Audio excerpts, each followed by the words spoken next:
Hey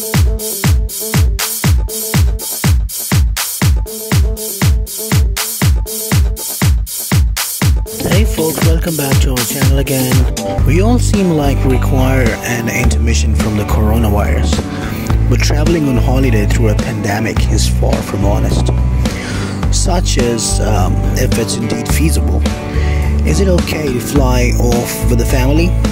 And where do you go? The laws are evolving swiftly depending on what you select. In the past few months, the French city of Nice has made face masks mandatory in public spaces. The industry faces enormous declines of tourists all over the world. After being core of coronavirus pandemic at the start of the year, China and the remainder of Asia have increasingly perceived daily activity growing back to comparatively normal.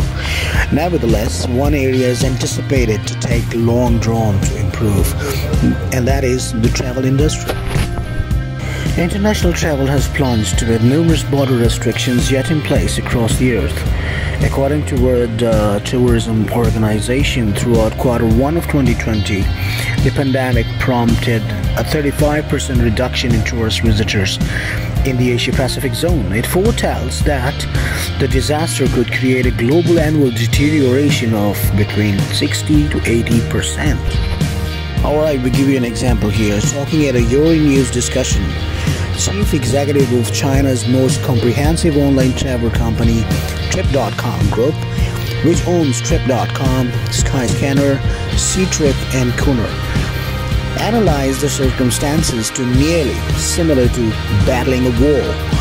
And the reason behind it is that China is also a favorite destination for Europeans, especially for business tours.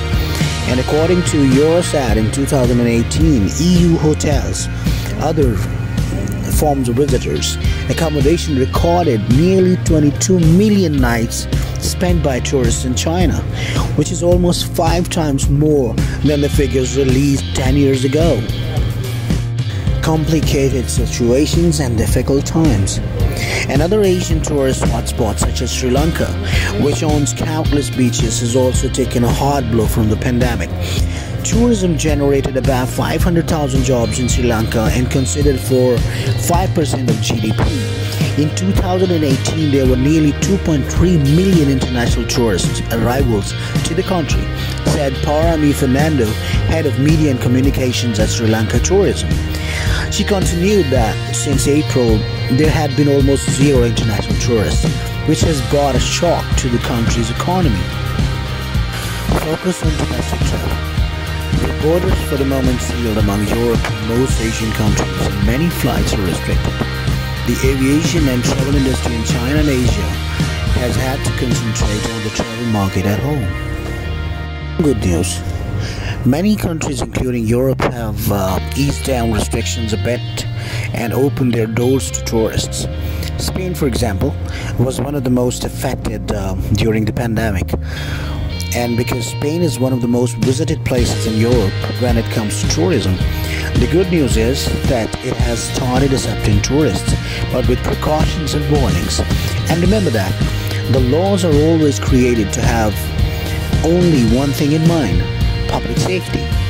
And public safety is more important than anything else. If we cooperate with our health authorities and follow their guidelines, we can stop the spread and bring back the international tourism at full pace soon enough. As more international borders are going to ease down and many countries are soon going to reopen their doors for tourists worldwide, we must fully comply with the rules and spread awareness to educate people to overcome the situation as quickly as possible.